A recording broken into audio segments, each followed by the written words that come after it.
Hello दोस्तों, कैसे हैं आप लोग। आपका अपने YouTube channel study temple a way of achiever में स्वागत है। आज मैं आपके लिए BSSC CGL3 एग्ज़ाम के बेहतर तैयारी के लिए एडुटेरिया का प्रैक्टिस सेट 3 का कंटेंट लेकर आया हूं। तो वीडियो के लास्ट तक बने रहिएगा और वीडियो अच्छी लगे तो लाइक और दोस्तों को शेयर कर हमारा सपोर्ट ज़रूर कीजिएगा। ऐसे ही जीके के वीडियो मैं आपके लिए लाता रहूँगा। इसके लिए फटाफट हमारे चैनल को सब्सक्राइब कर लें और बेल आइकन प्रेस करना बिल्कुल ना भूलें। आपका प्यार और सपोर्ट की हमें काफ़ी ज़रूरत है, ताकि इस तरह के आपके लिए जो है ना मेहनत करता रहूं। तो चलिए शुरू करते हैं। आज का पहला प्रश्न है, निम्नलिखित में से कौन सहायक संधि की विशेषता नहीं है।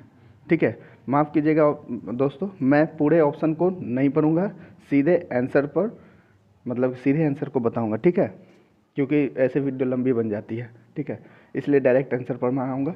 तो चलिए, पहला प्रश्न, निम्नलिखित में से कौन सा सहायक संधि की विशेषता नहीं है। तो इसका सही जवाब है ऑप्शन बी, देशी रियासतों की आंतरिक शासन कंपनी के अधीन होगी, जो कि ये गलत है। ठीक है, ऑप्शन बी ये गलत है। चलिए, बाकी के ऑप्शन जो है वो सही हैं। ठीक है, सहायक संधि से रिलेटेड है। चलिए, अगला प्रश्न है, निम्न में से किस समाचार पत्र का पर वर्नाकुलर प्रेस एक्ट के तहत कार्यवाही की गई। ठीक है, तो इसका सही जवाब है ऑप्शन बी, भारत मिहिर। ठीक है, चलिए बढ़ते अगले प्रश्न की तरफ।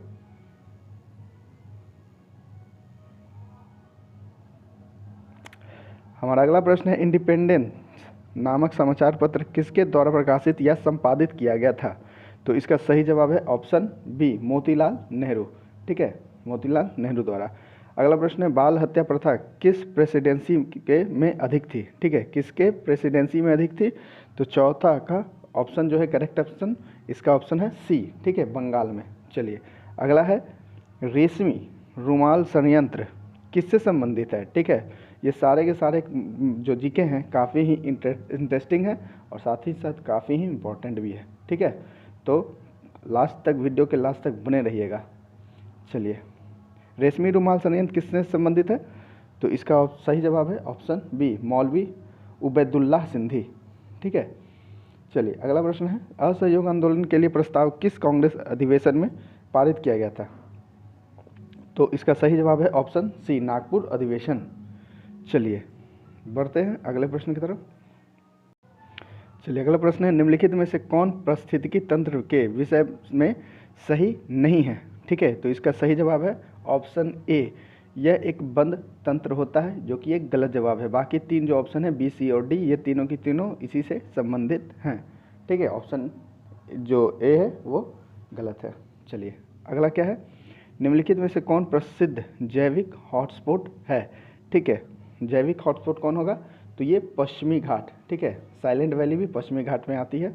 ठीक है, तो जैविक हॉटस्पॉट पश्चिमी घाट है। चलिए अगला प्रश्न है, 9वां प्रश्न, किस चक्र के संचालन में सौर विकिरण की महत्वपूर्ण भूमिका होती है। ठीक है, तो इसका सही जवाब है ऑप्शन बी, जल चक्र। चलिए अगला प्रश्न है, गौतम बुद्ध ने संघ में भिक्षु स्त्री या स्त्री के प्रवेश की अनुमति कहाँ दी। ठीक है, तो ये 10वां यानी कि 10 का जो है ना ए, वैशाली।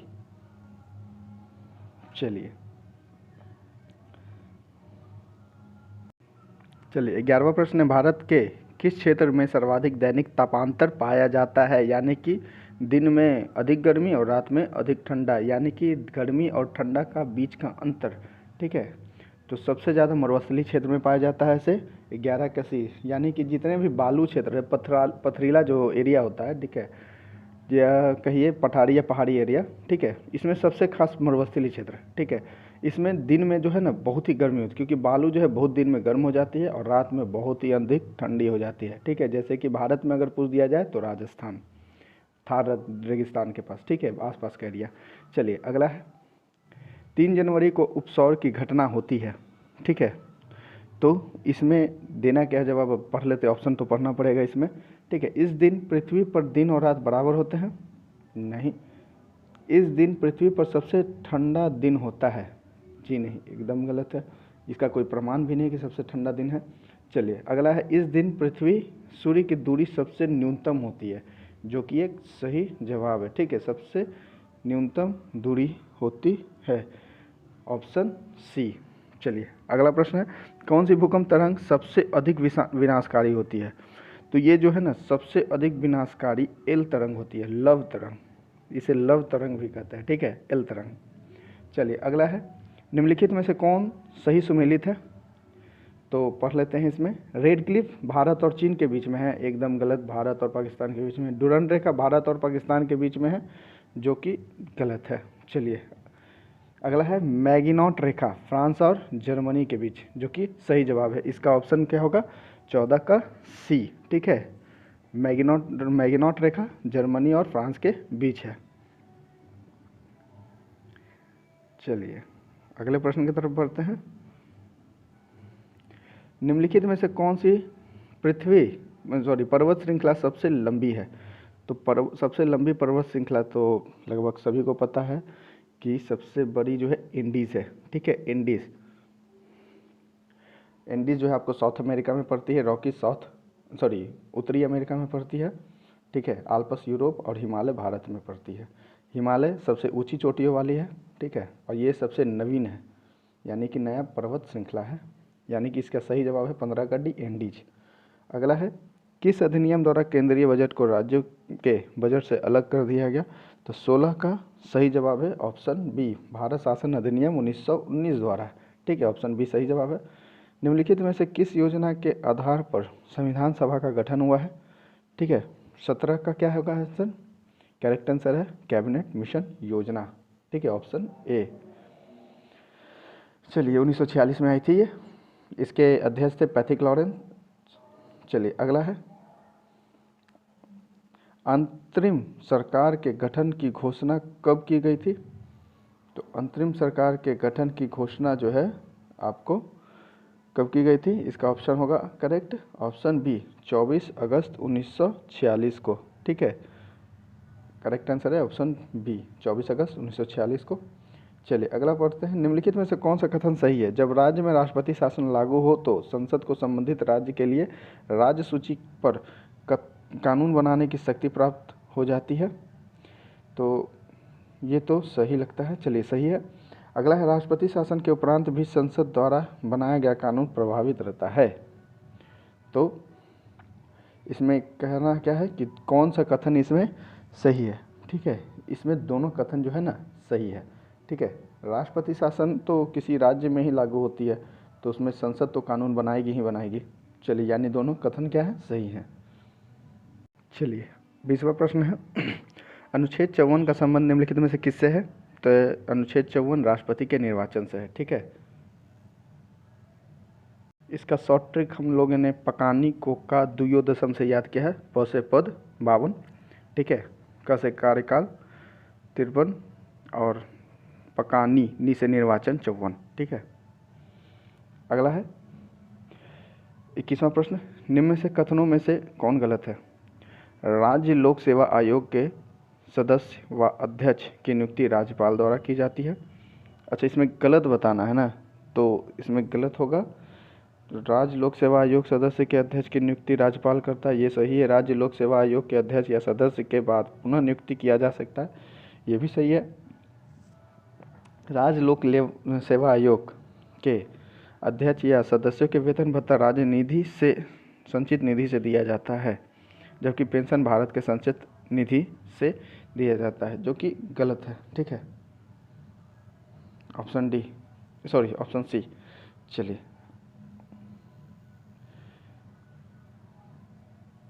अगला प्रश्न है, वित्त आयोग के संबंध में निम्न कथनों पर विचार कीजिए। वित्त आयोग में एक अध्यक्ष पद व 2 सदस्य होते हैं। चलिए अगला है, इसमें इनका कार्यकाल राष्ट्रपति के आदेश के तहत तय होता है। तीसरा क्या है? इसकी पुनर्नियुक्ति नहीं हो सकती है। तो इसमें गलत कौन है वो बताना है, ठीक है। तो इसमें गलत है आपका 1 और 3, ठीक है, ऑप्शन बी। चलिए अगला है, निम्न में से कौन आरबीआई की मौद्रिक नीति के मात्रात्मक उपकरण है? तो इसका सही जवाब है ऑप्शन भी है ना इसमें, तो पढ़ते हैं, वैधानिक तरलता अनुपात, नगद आरक्षित अनुपात और खुले बाजार की नीति। तो ये जो है ना तीनों की तीनों आरबीआई की मौद्रिक नीति में ही आती है।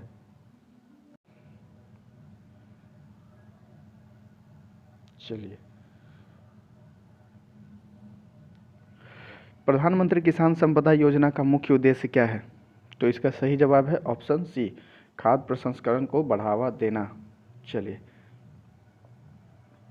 अगला है, निम्नलिखित में से कौन सी समिति FRBM अधिनियम के से संबंधित है? तो इसका सही जवाब है 25 का ऑप्शन डी, NK सिंह समिति। चलिए, निम्नलिखित में से कौन सा संस्थान न्यूनतम समर्थन मूल्य यानी MSP के बारे में भारत सरकार को सिफारिश करता है? तो 26 का करेक्ट आंसर है ऑप्शन सी, कृषि लागत एवं मूल्य आयोग। ठीक है, अगला है, सीता अध्यक्ष का संबंध किससे है? तो सीता अध्यक्ष जो है वो भूमि कर है। ठीक है, भूमि कर विभाग है, ये हिस्ट्री में पढ़ना रहता है।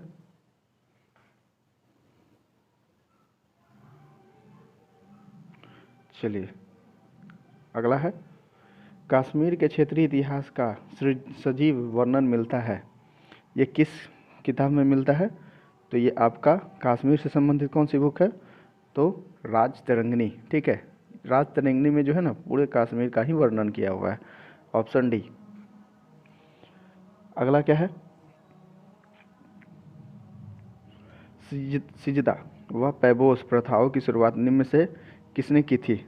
तो बलबन ने की थी। ठीक है, ऑप्शन बी। उत्बी कौन था? उत्बी जो था ना एक इतिहासकार था, ऑप्शन ए। चलिए, शेरशाह के बारे में कौन सा कथन असत्य है? तो पूरे ऑप्शन को देख लेते हैं। शेरशाह के बेलग्राम युद्ध विजय के बाद द्वितीय अफगान राज्य की स्थापना दिल्ली पर हुई, जो कि सही है। ठीक है, ये अफगानी ही थे। शेरशाह के उपज का 1/3 भाग का कर के रूप में निर्धारित था, ये भी सही जवाब है। शेरशाह का मकबरा दिल्ली में है, नहीं, शेरशाह का मकबरा तो सासाराम में है। ठीक है, उनके बेटे द्वारा बनाया गया था। चलिए, ऑप्शन सी गलत है।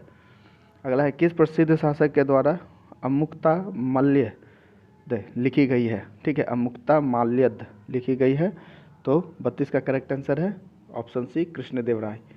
चलिए, अगला है, दिल्ली सल्तनत के सभी सुल्तानों में सर्वाधिक समय तक शासन निम्नलिखित में से किसने किया था? ठीक है, 33 का करेक्ट आंसर है बहलोल लोदी ने किया था, ऑप्शन ए।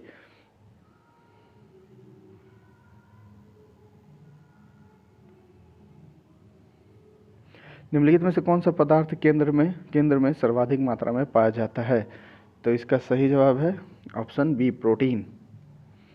चलिए, प्रकाश संश्लेषण की प्रकाशिक अभिक्रिया क्लोरोप्लास्ट में कहाँ संपन्न होती है? तो इसका करेक्ट आंसर है ऑप्शन ए, ग्रेना में। चलिए, अगला प्रश्न है, हेलोफाइट होता है, तो हेलोफाइट है क्या होता है जी?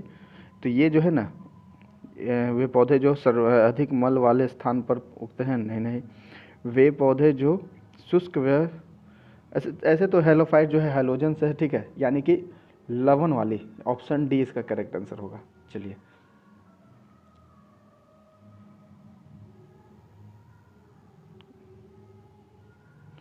निम्न में से कौन सा टेस्ट एड्स के लिए किया जाता है? तो 37 का करेक्ट आंसर है ऑप्शन, अच्छा 4 चुनने के बाद है। चलिए, PCR, CD4, रीपा और एलिशा। ठीक है, तो ये एड्स के लिए कौन से हैं? तो इसका करेक्ट आंसर है 1, 3 और 4, यानी कि ऑप्शन डी। चलिए, अगला प्रश्न है, निम्न में से कौन सा रुधिर वर्ग के रुधिर प्लाज्मा में कोई एंटीबॉडीज नहीं पाई जाती है? तो इसका करेक्ट आंसर है AB में एंटीबॉडीज नहीं पाई जाती है, ऑप्शन सी। चलिए, ट्रिपल वैक्सीन DPT में कौन सा एक नहीं होता है? तो 39 का आंसर है पिलिया। ठीक है, ऐसे DPT डिप्टीरिया टेटनस के लिए तो है ही, ये पिलिया रोग के लिए नहीं है। ठीक है, और एक काली खांसी, 3 चीज़ के लिए, शायद पोर्टोसिस उसी को कहा जाता हो, काली खांसी को। चलिए, अगला है, अल्फा कण का द्रव्यमान हीलियम के एक अणु के बराबर होता है, इसके आवेश किसके द्वारा होते हैं? ठीक है, तो 40 का जो है करेक्ट आंसर होगा ऑप्शन सी, 2 प्रोटॉन के। चलिए, अगला प्रश्न है, न्यूटन के किस गति के नियम का बल का व्यंजक प्राप्त होता है? तो ये द्वितीय से। ठीक है, F = ma। यानी कि फोर्स बराबर मास इंटू एक्सेलरेशन, ये जो है आपको द्वितीय गति नियम से प्राप्त होती है। चलिए अगला है, सिलिकॉन, जर्मेनियम, कार्बन आदि पदार्थों के प्रतिरोधकता ताप बढ़ने पर क्या होती है? तो 42 का करेक्ट आंसर है, इसका जो है ना प्रतिरोधकता जो है बढ़ती है, ऑप्शन ए। ठीक है, चलिए अगले प्रश्न की तरफ बढ़ते हैं।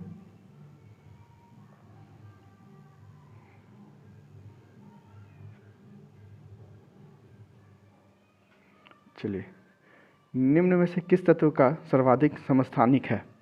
तो सबसे ज़्यादा समस्थानिक जो है वो आपका पोलिनियम का है। ठीक है, पोलिनियम का है। चलिए अगला है, हाइड्रोजन को जलाने से क्या बनेगा? तो हाइड्रोजन को जलाने से तो पानी का निर्माण होता है, यानी कि 44 का ए करेक्ट आंसर है। ग्रेफिन होता है, ग्रेफिन क्या होता है? तो ग्रेफिन जो है कार्बन का नैनो प्रतिरूप है। चलिए अगला प्रश्न है, विश्व रक्तदान दिवस कब मनाया जाता है? 14 जून को। ठीक है, 14 जून को विश्व रक्तदाता दिवस मनाया जाता है।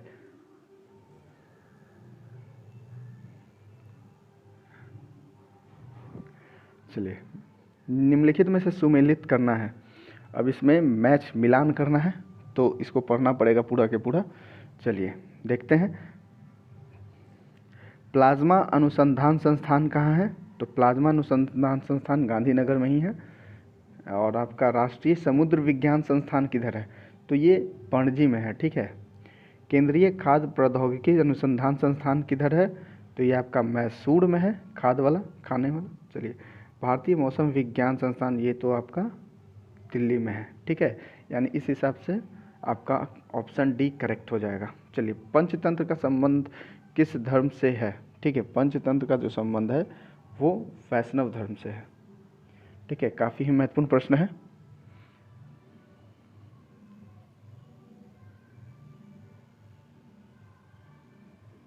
एकमात्र भारतीय जिसे रसायन के क्षेत्र में नोबेल पुरस्कार प्रदान किया गया है? तो इसका करेक्ट आंसर है वेंकट रमन रामकृष्ण।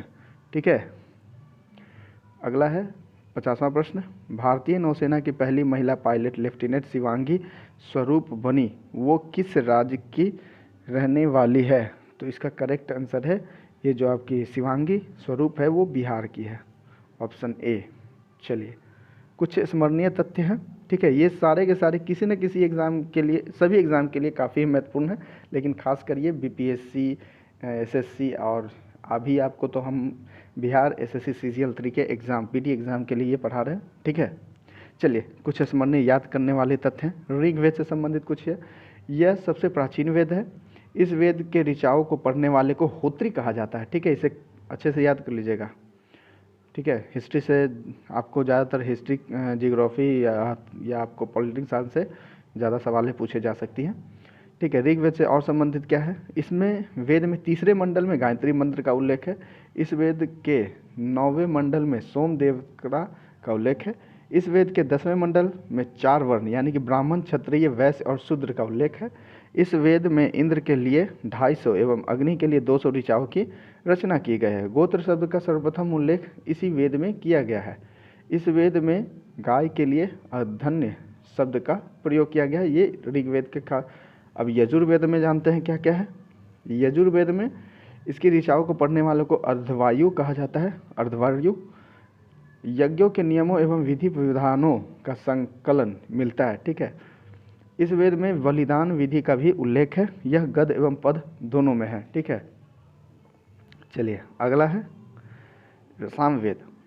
इसके ऋचाओं को पढ़ने वाले को उद्रात्री कहा जाता है। ठीक है, उद्रात्री। इस वेद को भारतीय संगीत का जनक भी कहा जाता है।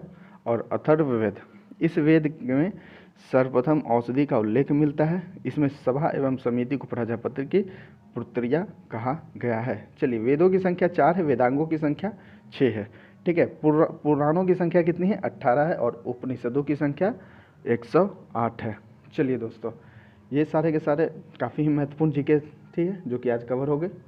चलिए, आपको ये वीडियो कैसी लगी और आपको किस टॉपिक पर वीडियो चाहिए मुझे कमेंट कर ज़रूर बताएं। फिर मिलते हैं अगले वीडियो में, तब तक के लिए मस्त रहिए, व्यस्त रहिए और अपने आसपास सफाई बनाए रखिए। और वीडियो को लाइक और शेयर करना बिल्कुल ना भूलें। जय हिंद, जय भारत।